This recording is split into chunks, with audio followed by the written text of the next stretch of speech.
Shalom. First of all, I'd like to give all glory and honor to Yahweh, Bashim, Yahushai, Bashim, Rakakadash. Double honors to teachers, elders, and apostles of great millstone, and likewise, brothers, so they put on this truth, faithfully, fearlessly feeding the sheep, and to brothers and sisters tuning in, Shalom, and you'll see some videos playing in the background here.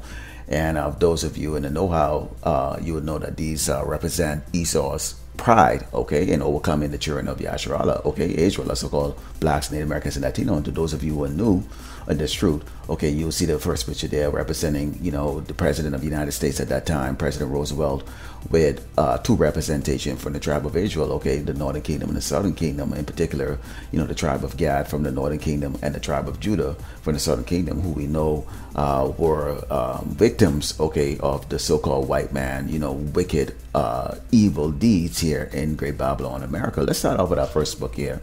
This is the book of Daniel 4:17, and it reads, "This matter is by the decree of the watchers, and the demand by the word of the holy ones, to the intent that the living may know that the Most High ruleth in the kingdom of men, and give it to whoever he will, and set up over it the basis of man." So ask yourself the question, okay, who is in rulership right now? Okay, and if you come up with any other answer than Esau, the so-called white man, or the Caucasians, okay, then okay, you're being silly, okay, because we can look around across this earth and we can see who all the short-callers are. They are, okay, the Edomites, the so-called white man, okay, and you know the so-called white man goes under many different names here: Americans, British, French, Germans, you know, Russians, whatever the hell they want to call themselves, okay, because we already know, okay, that they're trying to hide their true identity because they're wongabouts on the earth right now, okay, wanted for what? Crimes against humanity, but in particular crimes against the children of Israel,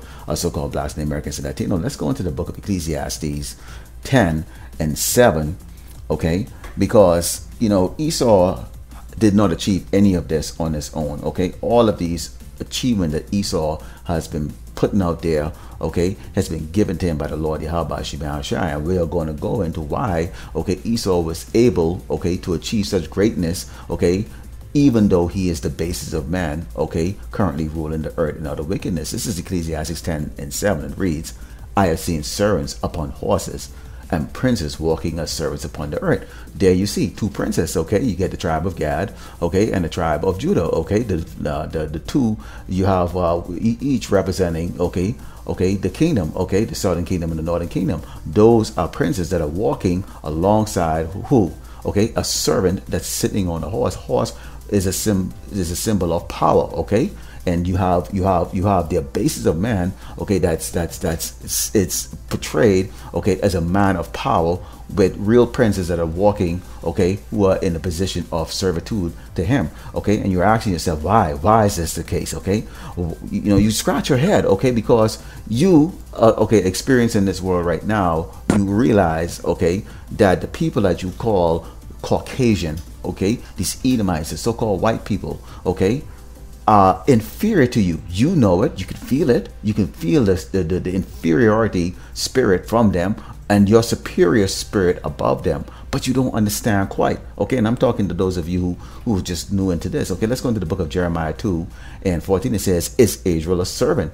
Is he a homeborn slave? Why is he spoiled?" You ask this question, why are we at the bottom, okay? Why can't we have it like everybody else? Why is everybody, you know, looking down on us, okay? Which, okay, of course, the basis of man, okay, which is Esau the Edomite, the so-called white man, is ensure that the earth, everybody on the earth, these other nations, okay, that are in cahoots with him, you know, with the crafty council, okay, look upon us, okay, as nothing more than what Esau represents us as in his media, okay, with his books, okay, his television, his movies, okay, or what he speaks of verbally, okay, because why? He understands that who we are above him, okay, we are the true kings and princes, okay, and he really is actually the servant, okay. But again, as I brought up earlier, Esau was not the one that make these things happen on his own, okay. These are curses that were put on us. So let's go into the book of Deuteronomy 28, starting verse 43, and it says, "The stranger that is within thee shall get up above thee very high, and thou shalt come very low. He shall lend to thee, and thou shalt not lend to him." We have no banking institution, Okay, even if Jake has a little bank or a little credit union in the neighborhood or somewhere or whatever the case, that they tried that on so-called Black Wall Street, and what happened, it got burned down. And even if Jake does currently have one right now, okay, that's erected, okay, that's doing business, okay, I can guarantee you, if you look at the board of directors and the people who are really the short callers, they're going to be Edomites. That's right. Okay, and they're using Jake as a front. Maybe it's some type of like front business, to do money laundering or whatever the case is. I'm not saying that Jake is a money launderer. I'm just saying that when you look at the successful Jake, it's always an Edomite that's either managing them or making or giving them orders on what they have to do next. Okay, and it says he should be the head and thou should be the tail. Again, he's always in the boss position. Okay. And it says, moreover, all these curses shall come upon thee, and shall pursue thee, and overtake thee, till thou be destroyed. Because thou hearkenest not unto the voice of the Lord Yahweh Shai, thy power, to keep his commandments and his statutes, which he commanded thee. We were very ungrateful when we came out of Egypt, okay? We wanted to stay in Egypt. I mean, many of us wanted to stay in Egypt, under servitude, which is why I brought out earlier, okay, in the book of Jeremiah 2:14 says, is Israel a servant? Are we servants? Is he a homeborn slave? Why is he spoiled? Okay. Yes, so we have today 2/3 of our people continue in that mindset. Okay, they've accepted this. They accepted that the white man should be on a horse riding, and they walk on the side. Okay, carrying his stuff. Okay, they expect. Okay, to be treated like crap. They want to be treated like crap as long as they can get the crumbs. Okay, but the Lord has raised men like myself and likewise brothers. Those from Great Millstone. And all the other brothers like myself, okay, but we resent this man to the core, okay, and we bring out these scriptures, okay, to let our people know, okay, that you're above these people, above these nations, and particularly you're above the basis of man. And it says, and they shall be upon thee for a sign and for a wonder, and upon thy seed forever. So this is why we're wondering, okay, we're wondering. You sit down, you scratch your head. It isn't until we come to this truth, and our eyes are open to exactly who we are and who these people are, that we realize, wait a minute, being white isn't right, okay?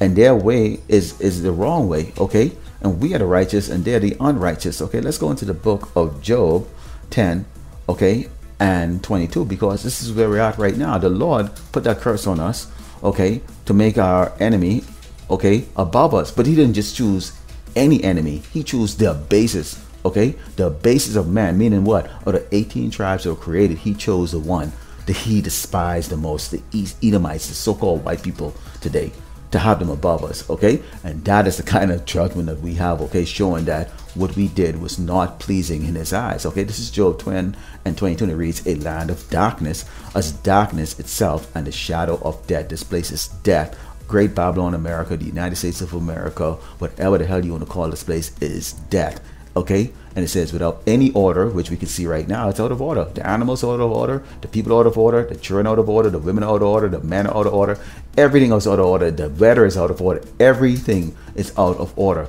And where the light is as darkness, okay? So they perceive, they put themselves out as light, people that are righteous and doing the right thing, but yet still we can see through it that it's all darkness, okay? Two men should not be coupling together like a man and a woman should be. Children should not be ruling the household. Okay, you shouldn't have the animals that are sitting at the table with you having a feast with you. Okay, everything is out of order. Okay, this man is an abomination.